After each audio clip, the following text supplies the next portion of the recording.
Oh, how's it going? Welcome to our first episode of VAR and Espresso. I'm Sean Miller. We have Leo Ashi. Is that correct? Hi, hi, I, Sean. How are you? I'm doing well. How are you? Yeah, fine too. Thanks. We're on. Leo's still trying to dodge the celebrations over in Paris after the PSG.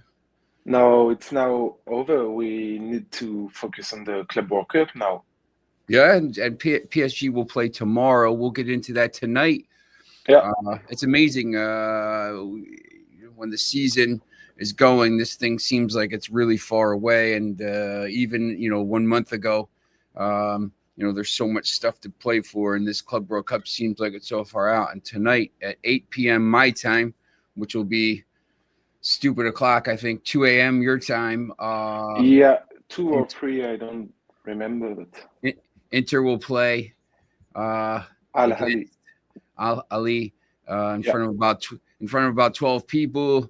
We'll talk about that a little bit. PSG plays tomorrow, probably the best game of the first set of matches. PSG against Atletico Madrid, yeah, uh, and then there's a bunch of other games that are going to be interesting. Bayern against Auckland City. We have Pedro Pimento is going to be joining us at some point in these shows as we do this. This is the first show, obviously, so he'll be joining. We'll be doing a daily morning show, so join us for that during the week. And I'll be doing a nightly show, recapping it and going through it. But Pedro is a little bit of a betting person, so I think Bayern is minus 5,000, so it's a little bit crazy. But we'll talk about this. Basically, give an overview. But if you're at the bottom, just quickly here, our socials are up. YouTube, follow us on YouTube. Give us a like. Follow us on Instagram. Follow us on X. Follow us on Kick. Follow us wherever you're watching this video. And of course, go read all our stuff on Sports Talk United. There's a huge section on the Club World Cup here. Previews, every group, overview. We're going to have all kinds of stuff from the tournament and news stories, transfer news, everything. So please go give us a like on here and follow as we build this out over the next month, year, everything leading up, obviously, to the Club World Cup. The World Cup next year, the Premier League, Ligue 1, Bundesliga. We'll be talking about everything. So, Leo, what do you think? What do you have here for as an opener for this tournament? Are you excited for this to see how this plays out? I'm not very excited because of mainly the time schedule of the games, which it is difficult for us in France to watch at 2, 3 a.m. Moreover, I think this is not quite a major tournament, even if FIFA wants to make it big. We saw that with the special Mercato windows that happens from 1st to 10th of June. Another one is going to be mid-tournament. So I think FIFA wants to promote its competition the best way. But is it the best way to put a lot of new matches, games that a few people will watch? I don't really know. It used to be look. This used to be the Confederations Cup, and it used to be, basically the reason they do this a year out from the World Cup is they want to do a dry run for the World Cup. They want to get the stadiums that they're going to be using next year, and they want to do, it used to be, Confederations Cup, the winner of every continent, the nation instead of the club teams, and they would play the year before the World Cup, and it was a pretty cool tournament. It necessarily like everyone's focus. But now, they have the Nations League and some of this other things. So they replaced this with this, FIFA Club Yeah. World Cup.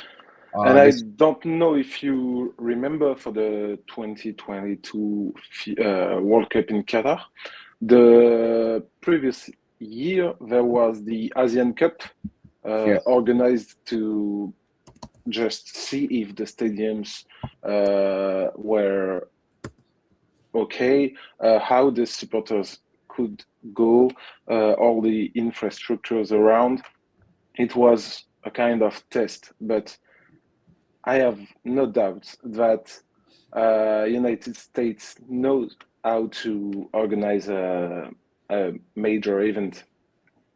This is, to be honest, look, the stadiums where they're having these games, for me, half the games are going to be in, because everything's on the East Coast for this, except for the game tomorrow. The PSG match is going to be in the Rose Bowl for some reason, but and then they're doing the Gold Cup, which is basically the kind of like the Nations League for North America out on the West.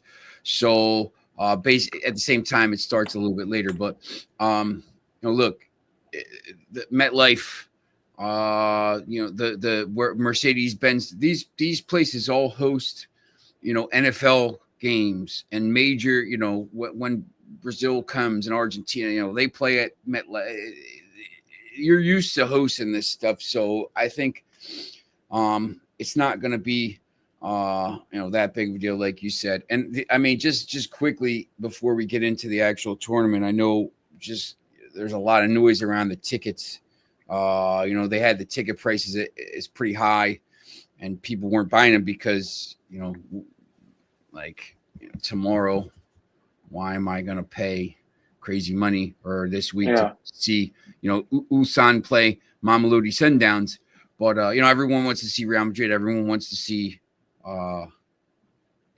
Everyone wants to see European teams in general, except for Manchester City. No one likes them. Yeah. And they have a big game against Juventus. Yes. Yeah. So look, I think these early games are going to be probably not that good, but as the tournament gets down, as per when the tournament gets down to the quarterfinals and you have the big teams playing, hopefully they take it seriously. It's really tough. I mean, these teams, they just came, like PSG just played 1 million games. They won the Champions League. They have the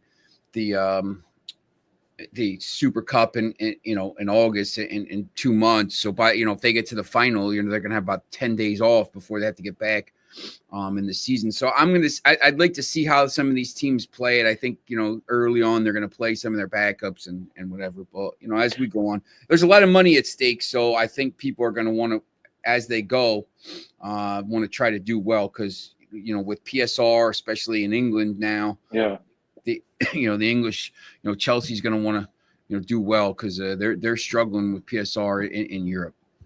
And I think it's no coincidence that Real Madrid bought Trent Alexander-Arnold for 10 million euros. They want to win this competition because they want to add prestige to their already big palmarès. And I think it's more important for the clubs than for the spectators or fans. There's going to be a lot of people watching on TV. Yeah. Maybe there's not going to be people watching, and so it's tough. Real Madrid's playing at 9 p.m. the one day over here in Philly, which is once again 6 hours different, 3 a.m. in Madrid. But I think as the tournament goes, PSG, after the year they've had, if they go on and win this, and then win the Super Cup, and then, look, I mean, they've had an unbelievable year. Real Madrid wants to get back with a new manager and kind of, we'll talk about all this. I mean, What are your main storylines coming in about the teams right now? Instead of like the tournament, I know we did, and once again, go to Sports Talk United under the Club World Cup subheading, and you can see previews of every group written by Leo, Muhammad, Hafaji, and Daniel Hamas, and you can see all these. You can see all these stories. What's your main storylines coming in about the teams? I want the thing with this tournament is that I want to see teams that I'm not used to watch whole year because I love watching PSG. I love watching Bayern München. I love watching Manchester City, but it's more complicated for us to watch, for example, Palmeiras, Boca Juniors, which are big clubs in world football. So I want to see what they have to propose and what are the players we are talking about. Because, for example, in Palmeiras, we know that there are a lot of good players, but like Estevao, who will join Chelsea at his 18th birthday. But the thing is that we are more used to see his highlights on social than his real games. So I think it's a good occasion for that. Yeah, it's the same thing. I mean, when you look at some of the groups, obviously, and some of the matches, it's cool. As an Auckland City team, fan, I'm sure you don't get to play Bayern much. Palmeiras and Porto. And where I'm from in New Jersey, I don't live in New Jersey now. I live outside of New Jersey, right across the bridge. But there's a huge Portuguese population in North Jersey, Newark specifically, right where the Red Bulls play, right around Red Bulls Stadium, the MLS team. Huge. It's called the Ironbound. And, if you go to a Red Bull game, you go up there and you before the match and you go and you eat Portuguese food and you walk over to the stadium across the bridge, and it's a whole thing. So, when Porto is going to be playing there, there's going to be huge support for them. And you'll notice it if Brazil and if Portugal come to America to play a lot, they put them in MetLife because of that population. They sell really well. So, teams like that'll be pretty good. I'm interested to see what the teams, LAFC against Chelsea and Seattle against Botafogo. Some of the teams over here, like the MLS teams and the South American teams, they're in the middle of their season.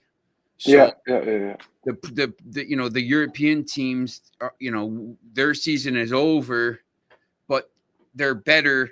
And they once again, I think they're going to take it seriously because of all the PSR and stuff.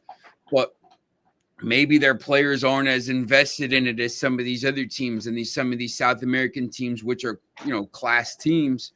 So, I was on X the other day and I was talking to someone about it, and they were saying, they expect maybe a South American teams to do pretty well in this tournament and maybe someone to win it because of the fact that they're in the middle of their season. I don't know if I'm going to go that far, but because of because of how good Real Madrid, PSG, Bayern, Chelsea, Manchester City are, I'd be stunned if the final 8 isn't, teams like that. But Dortmund, who's strong, but could a Boca Juniors sneak in there? Could a Flamengo? Could a River Plate? That'll be interesting to see. I'm looking forward to seeing some of those teams as well to play.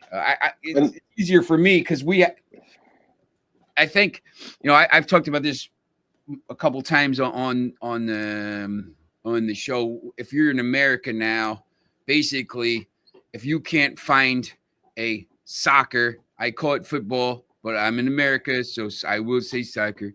If you can't find a soccer match on Saturday night, it's almost like you haven't turned TV on. Every the Uruguay. I can watch the Uruguayan league. I can watch anything from South America, MLS. Any league is streamed at this point. Like, we can watch it. So more so than anywhere, we always bust the blows of the people from England because the 3 p.m. kickoffs in the Premier League are blacked out, and I'm sitting here watching. I have 3 TVs set up, and I'm watching all 3 games. So it's easier for you to watch European football than for Europeans to watch US football. Exactly. Yeah. And I think we can also talk about how players from clubs like Mamelodi Sundowns or Monterrey or Wydad Casablanca will feel about playing against Inter Milan, Real Madrid, some big names in world football that they don't usually play in the national league. So it's also a good opportunity for them to burst on the world's face, and it's a great opportunity to play against the best player on the planet too. Yeah, and look, we're gonna have a daily. Once again, we're gonna have daily shows here. Yep. Leo's gonna be on every morning, or a lot of the mornings. Daniel will be on. I'll be joining as well. For VAR and Espresso, and at night we'll be having Margot Football Daily. We'll be talking about some transfers as well. And to that point, some of these players, I think we'll see this as a huge opportunity to put themselves in the shop window. Look, players will get scouted and teams find these players, whatever. But if you're on the pitch, I mean, there's the classic story. This is a long time ago, but Manchester United played Sporting in a preseason friendly, and Ronaldo tore apart the team. And they went to Alex Ferguson and said, "Look, you got to sign this guy. He's a monster." So even with the extensive scouting networks, look, I mean, if you're playing against someone and you see up close, wow, this guy just tore us apart. There's a chance for these players to get sold and put themselves in the shop window, which is big for these teams. I mean, you see, there's a story on Sports Talk United about how the Olympiacos, Marinakis is a huge record-breaking transfer from Olympiacos Academy to Brighton, 40 million euros. And there's, it's good for these teams. I mean, these teams can pay for, they're getting a lot of money for this, but they can end up paying for, the club to survive for the next couple of years because of this. So, and then, speaking of these players, do you have some players that you're going to be looking at, specifically for this tournament? The first player I want to watch is obviously Ryan Cherki, who's just signed for Manchester City, because as a Lyon fan, I know what he's capable of. And if I'm being honest, I think when he has the ball on his feet, he's one of the top 5 players, not about consistency and everything, just about the pleasure to see a football or soccer player plays his sport is tremendous. You will see him, if you don't have the chance to see him previously, and you will be like, oh, he's looking like me when I played in the streets when I was young. He's just a player for pleasure, someone who wants to play football, and I think his association with Pep Guardiola is going to be interesting, because it will bring him a more tactical aspect, and he will have some physical obligations that he will need to succeed at Manchester City. And he's, I think, one of the best players. He will be in the next years one of the best players in the world. I'm sure of that. The other one I want to talk and I want to watch because I watched him all season long last season is Andre Santos from Chelsea. He had a breakout year with Strasbourg. He was on loan. He captained the team and bring us to the seventh place in Liga. They will play Europe next season, and I think it's a pretty good footballer. And I just want to see if he can adapt his level to the highest level of football. So it's one of my ones to watch. And you, what about you, Sean? Yeah, I mean, obviously, I'm a big, Premier League guy. I think for me, it was really interesting. Like I'm obviously Manchester United fan. We were terrible last year, and then we lost in the final. So it's whatever. But as a Premier League fan, I thought the race for the top 5 as it is now because of the extra spot was very intriguing all year. And one of the teams that I thought they snuck into the top 5 as it was Chelsea. And looked at they're in this because they won the 2021 Champions League. So I think they struggled at times with Nicholas Jackson up top. And now they have Liam Delap.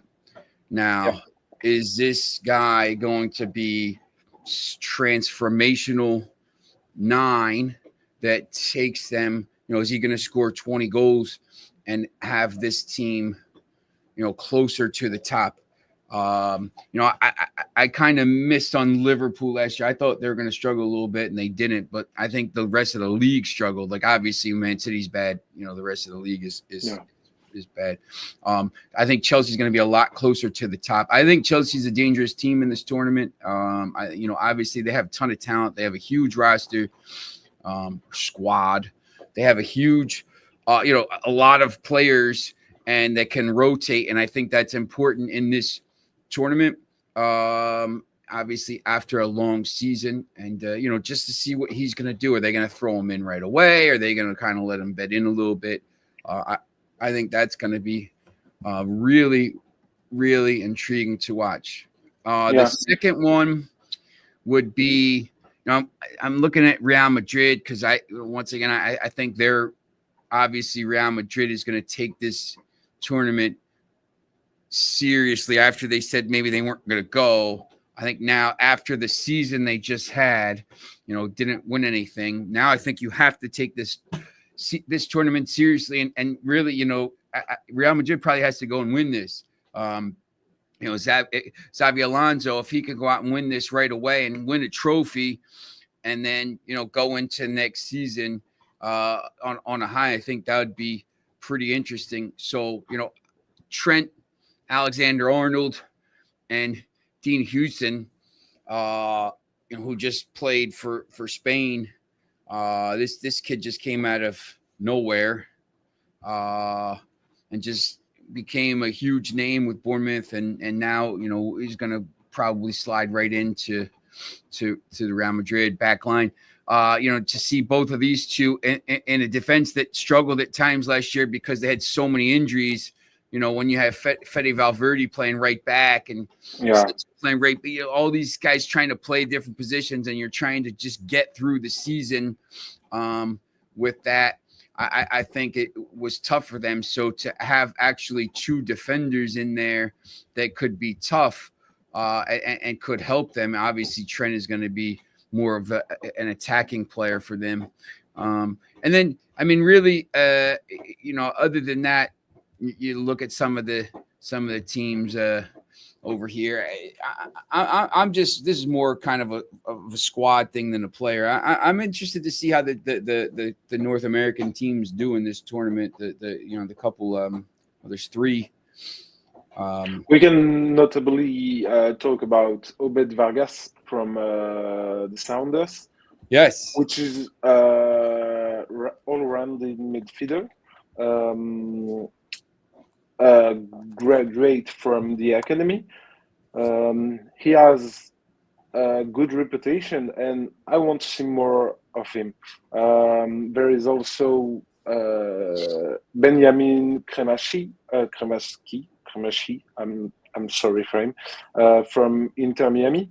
I've heard a lot of things about him, so I want to see what he has to give also. And if we want to talk about some legends or big past name, we can watch at Edinson Cavani from Boca Junior, Thiago Silva from Fluminense. We have also Youssef Belaïli from Espérance Sportive de Tunis. For those who knows about his roller coaster career, who I can think about, Denis Bouanga from LAFC, who scored, I think, 20 goals in the past two MLS seasons. So there are a lot of things we can watch concerning players, and it will be super interesting to see them all. Yeah, I think yeah, and with the obviously it's in America. You have Inter, who got in, because Messi is on the team because they really haven't won anything. You have Seattle, who got in because they actually won it. The CONCACAF Champions League, the first team from the MLS to ever do that. And they're in for that. And LAFC just got the last spot because they won the whatever that. Yeah, against Club America to replace Club Leon. Yeah, the Champions Cup or whatever it's called. Yeah. Just I think for fans of those teams, be interesting to see how they'll do against this. I mean, so tonight we have a game. There's an actual game to watch. Once again, it's going to be probably too late for you. Al Ali against Inter Miami. Inter playing at home. Probably.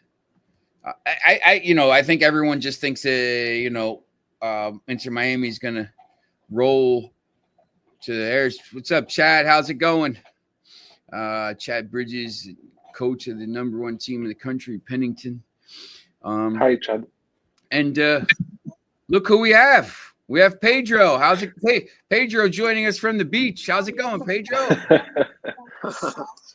Yeah, I just want to say hi to the team, making really a good job. I'm in the south of the country, in Algarve, in Portugal. I brought my son. It's weekend. That's I'm enjoying with him. Maybe one day we can make a show live directly here from Portugal. I have a place enough big to bring you here, guys. We definitely will do that. I will definitely be coming to the beach over there in the Algarve. Yeah. But you missed the UEFA Champions League games with Benfica. You didn't show up against Barcelona. That was. Oh yeah, the tickets were sold out.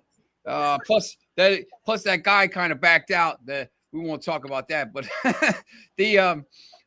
I haven't been there it's been a while since I've been in Portugal, so I definitely have to get there more this fall because I'll be traveling more. So we will definitely be over there watching some Benfica. Well, I want to see a sporting match. Sporting's the real team over there, Pedro.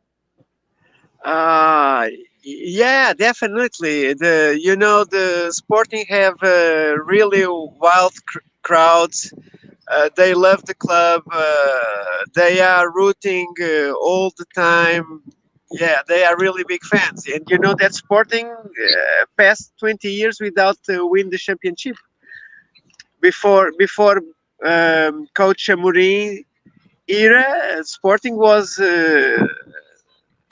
like 20 years without winning the title.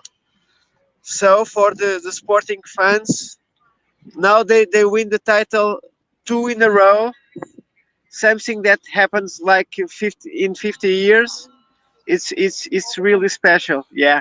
Hey, Pedro, how do you think, we're talking about the Club World Cup here. How do you think the two Portuguese teams, Benfica and Porto, will get on here? Do you think they have a chance to go deep in the tournament?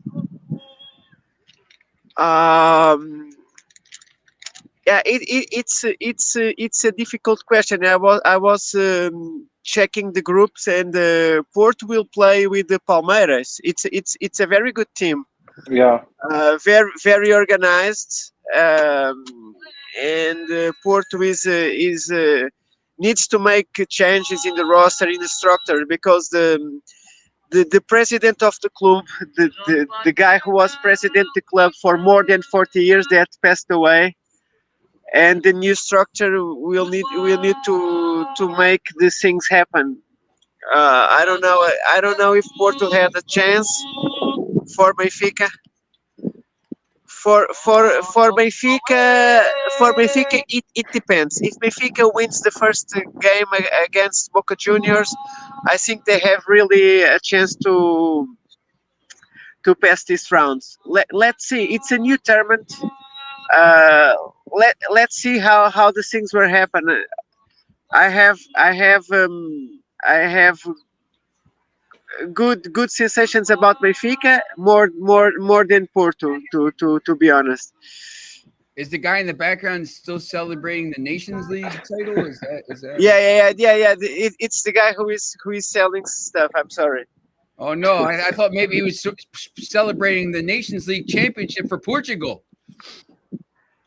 Not really. People here wants to enjoy the beach. Believe me. and they're right.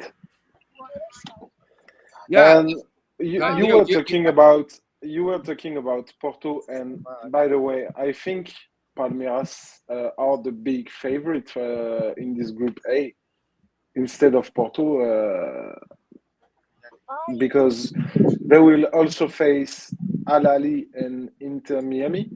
Um Inter Miami, our season is made of ups and downs, while um, Porto's last season was not the best in their history, to say the least.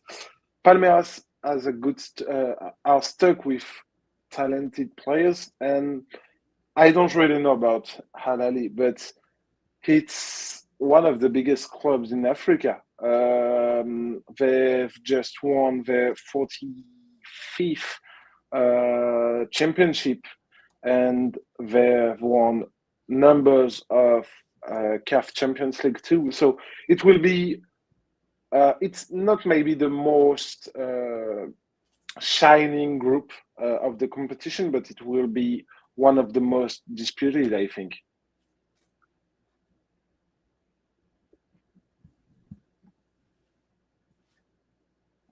What do you think of that, Pedro?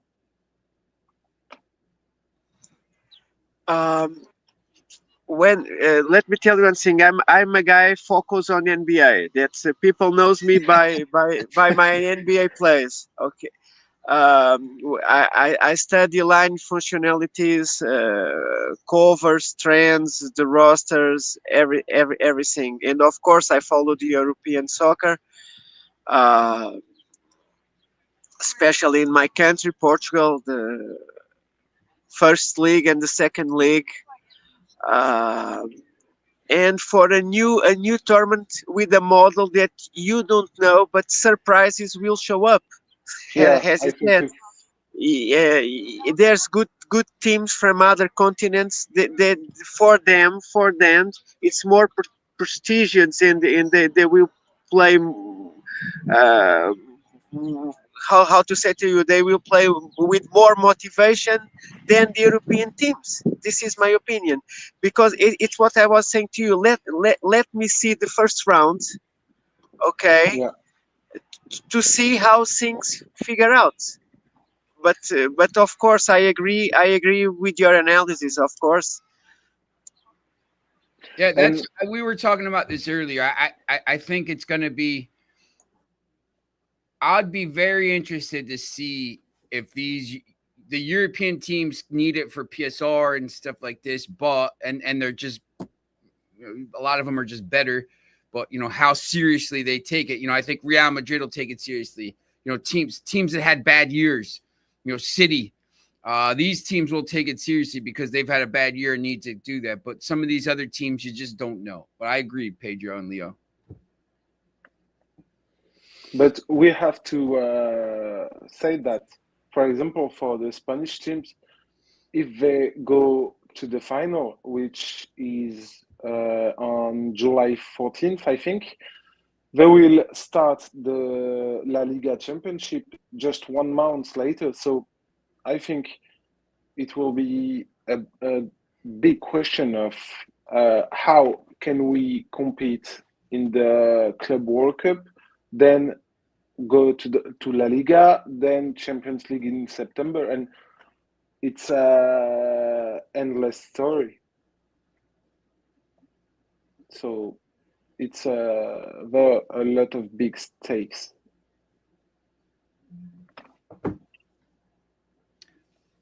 Yeah, I agree. I mean, do you who do you think is of your teams? Who do you think is like who would be your pick to win it right now? If you had to give me one team, if you think this team is going to win it, who would be your play? I would go with, and it's kind of a surprise because we didn't talk about them yet, but with Bayern Munich. I think they have quality. They are not outsiders, but not in the top 2-3 teams we talk about for the title. I think they have a group stage which is okay for them because they will play Auckland City from New Zealand, which is not a professional team, but even if it's a big Oceanian team, they will play Boca Juniors and Benfica. So when they get in the second phase of the tournament, I think they will be kind of not fresh, but not totally dead from their first 3 games. What do you think, Pedro? Sorry, can you hear me? Yeah. Yeah. For the Portuguese clubs, my feeling is that Benfica will play with motivation and have chances to go through. I'm not so optimistic against Porto because Porto is playing against Palmeiras, who is a very organized. It's a strong team in Brazil, and also Inter Miami with Messi. I don't know. Let's see, but I agree with your opinion that the clubs who hadn't a great season, of course, have a double motivation to play the games. But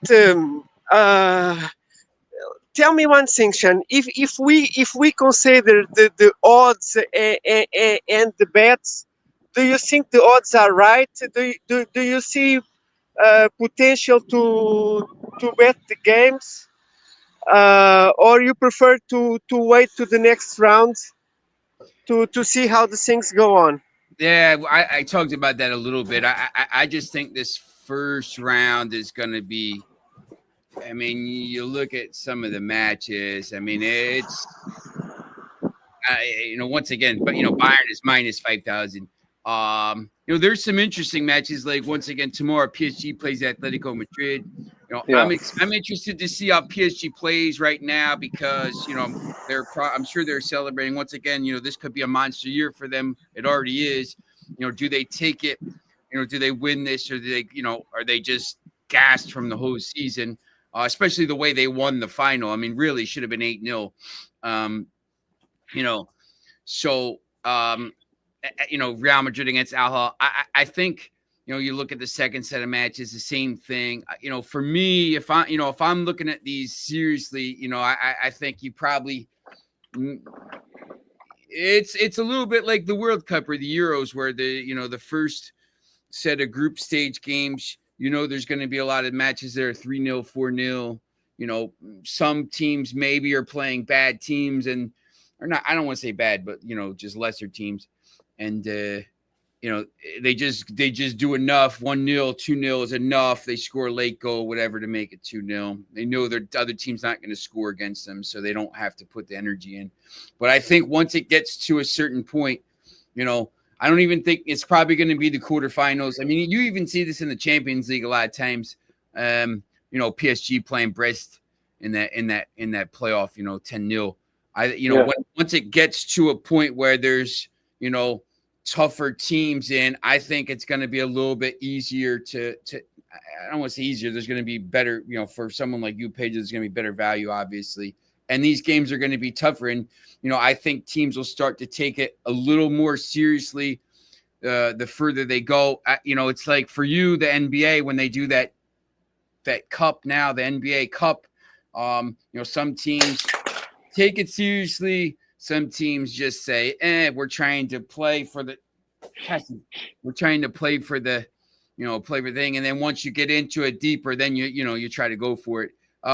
Or you see that in the Carabao Cup in England or the FA Cup, teams will rotate. But hey, listen, once we get to the, we're here and there's 16 teams left. There's 8 teams left. We're here. We're this close. We might as well go for it. Now, Crystal Palace did that, and then they ended up winning. So I think you'll see that. I mean, for me, I think the favorites, I would say PSG, but I just think after what they did, I think there's going to be a little drop off. I think there has to be. You can't play that well in the final and then just have not. I just think there's going to be a little low. For me, I just think it's going to be a team like either Real Madrid or Manchester City, who had a bad year, bad season, didn't win a trophy, and they're going to Real Madrid as a new manager, they're going to put a lot of investment into it. They're signing players for this tournament. Manchester City signing players for this tournament. Obviously Bayern is going to be there too. But I would say it would be one of those two. If I had to flip a coin, I'd probably say Real Madrid, but I wouldn't be stunned to see any of those teams win. I think there's going to be some teams from South America that go deep into the tournament. I just think that overall, like, if Real Madrid is in a quarter or semifinal against some of these teams, I mean, you kind of, when you watch the Club World Cup, you're going to kind of see that those teams eventually kind of go. Chad's asking some of the teams with new signings that will play in this tournament with something to prove or get fans excited to see. I think, obviously we talked Chelsea with Liam Delap, Real Madrid with Trent and Dean Hughes. PSG hasn't signed anyone for this, right, Leo? No, not yet. I don't. But for example, Gabriel Moscardo, who was a loanee to Reims last season, will play with PSG during the tournament. But we can also talk about managers, because Simone Inzaghi just joined Al Hilal, so he will meet with Real Madrid, for example. It's the occasion also to see Mastantuono from River Plate, who was just engaged with Real Madrid too. There are a lot of questions and a lot of interesting things we will see at the Club World Cup. And Job Bellingham from Sunderland to Dortmund too. Yeah, Chad's talking. Chelsea. It's, we talked a little bit about Liam Delap going into Chelsea. They finally have someone maybe who can put the ball in the net. I know they struggled at times. Nicholas Jackson's probably not a person that'll lead the line. But listen, if you buy 800 players over the course of 2 years and spend money and buy all these players, at some point you're probably going to get it correct. That's why. I think Chelsea and Manchester City are always dangerous because at some point they're going to get these signings correct and it's going to click. Yeah. So. And the thing we can also say about the calendar and the specificity of the competition is that there are only 2 teams from each group who will go to the next round. Sometimes it's the 4th, 3rd qualified 2, but in this competition, just only the 2 best teams in the groups are gonna be in the next round. Yes, and closer to, what the other tournaments are. Is obviously the Champions League went to that. They killed them for going to that 36 team tournament and ended up being probably one of the better things they did because as the tournament kind of went on, it ended up working. So everyone forgets PSG was 2 matches to go, had to beat Manchester City to get in. They were in 25th and they were looking in, and then once they did, they just started to blast. They went 2-0 down to Manchester City at Parc des Princes. Yep, so and they came back and scored 4, right?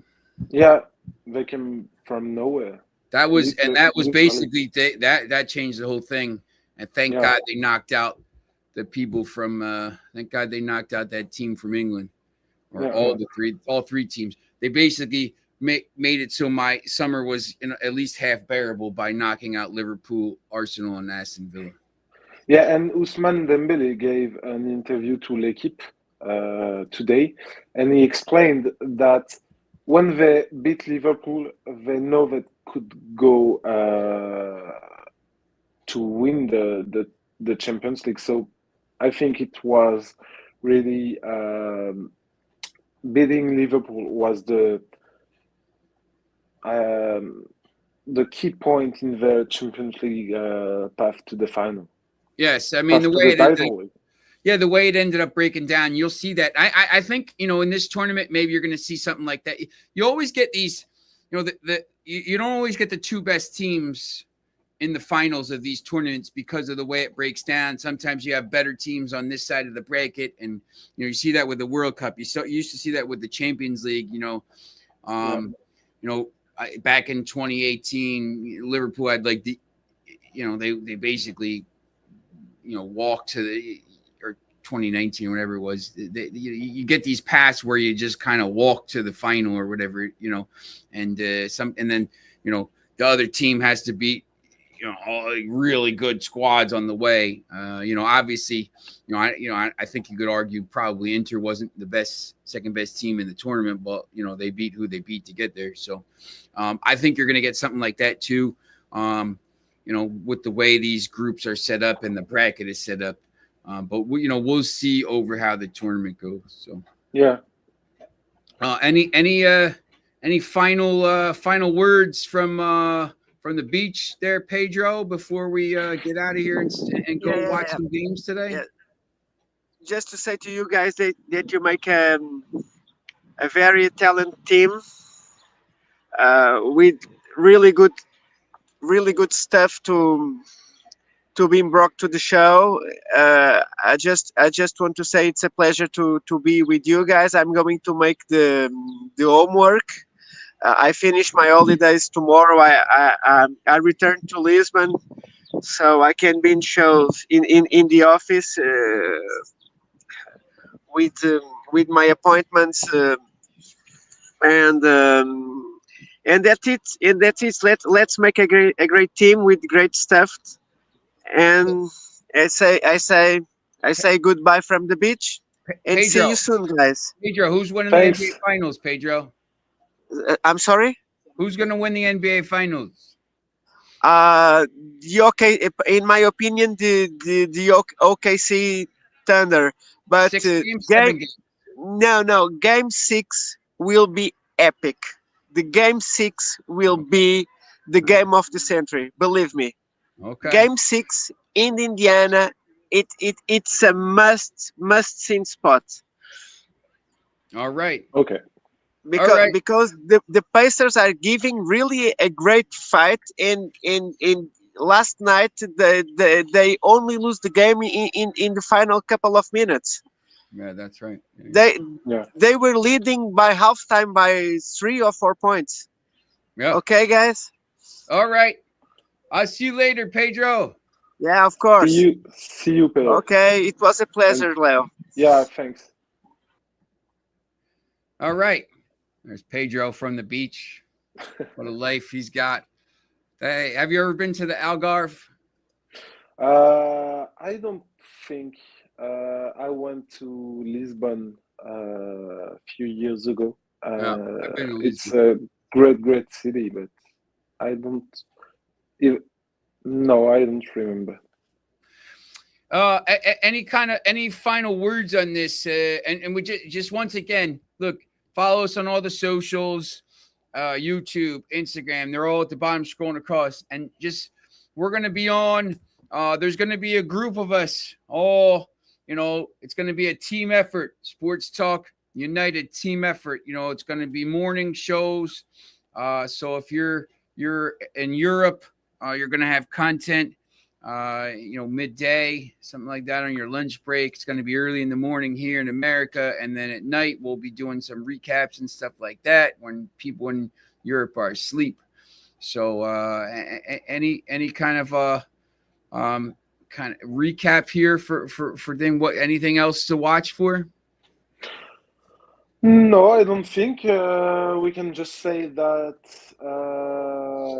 we will meet tomorrow for to talk about Halali versus Inter Miami games, and to talk about the next games, which will be Palmeiras against Porto, PSG against Atlético de Madrid, and Botafogo versus Seattle Sounders. Yeah, I think tonight is the kickoff one match. I think, but Yeah. once tomorrow, there's some interesting games tomorrow, and there's some interesting games coming up. I'm gonna try to get to some in Philadelphia. We'll see. There's just weird times here. Noon and 9 p.m. is not optimal to try to get to games if you're trying to drag kids to it. So yeah. All right, so we will see everyone tomorrow, same time, Leo. I think yeah. Okay, and then just make sure you have your notifications on, so during the week you can kind of see when these will be on, and we will be coming back at you. All right, Yeah. we'll talk to you tomorrow. Okay.